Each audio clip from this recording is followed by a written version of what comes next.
خیبر پختونخوا کے خواجہ سرا مسلسل نشانے پر، ایک طرف ان کو تشدد کا نشانہ بنایا جاتا ہے، دوسری طرف ان سے بتہ کی وصولی بھی شروع ہوئی جس سے وہ خود کو غیر محفوظ سمجھنے لگے۔ ڈولفن خواجہ سرا کہتی ہے پولیس FIR تک درج نہیں کر رہی۔ مجھ سے 7 لاکھ روپے کا بتہ وصول کیا گیا ہے جی، اور بھی مانگ رہے ہیں، 10 لاکھ روپے مانگ رہے، ایک بندہ 60 لاکھ روپے مانگ رہے، دوسرا بندہ 1 کروڑ روپے مانگ رہے۔ یہ پیسے پودوں پر اگتے ہیں، پولیس کچھ نہیں کر رہی ہے۔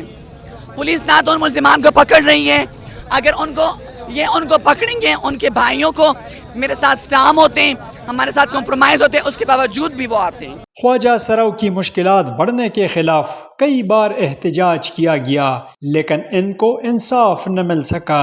یہ کہنا ہے پشاور اور خیبر پختونخوا میں بسنے والے خواجہ سروں کے رہنماؤں اور نمائندوں کا۔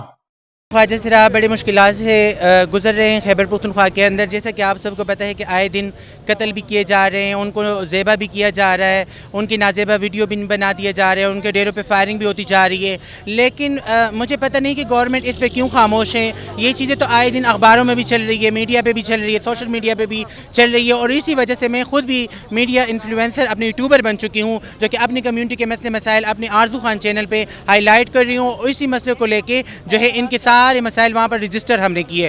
تو میں یہ چاہتی ہوں کہ اس ٹائم جو ہماری کمیونٹی کے لوگ ہیں وہ 136 جو ہے بے دردی سے قتل کیے جا چکے ہیں، 1000 سے اوپر جو ہے وائلنس کے کیس جو ہمارے ساتھ ہے وہ رجسٹر ہو چکے ہیں۔ تو میں یہ کہہ رہی ہوں کہ ہم جائیں تو کہاں جائیں، ہماری جو کمیونٹی کے لوگ ہیں اس ٹائم وہ مجبور ہو چکے جو کہ وہ خیبر پختونخوا سے باہر ملک شفٹ ہو رہے ہیں۔ خیبر پختونخوا کے خواجہ سراؤں کا کہنا ہے کہ پولیس انہیں تحفظ فراہم کرے اور انصاف دے۔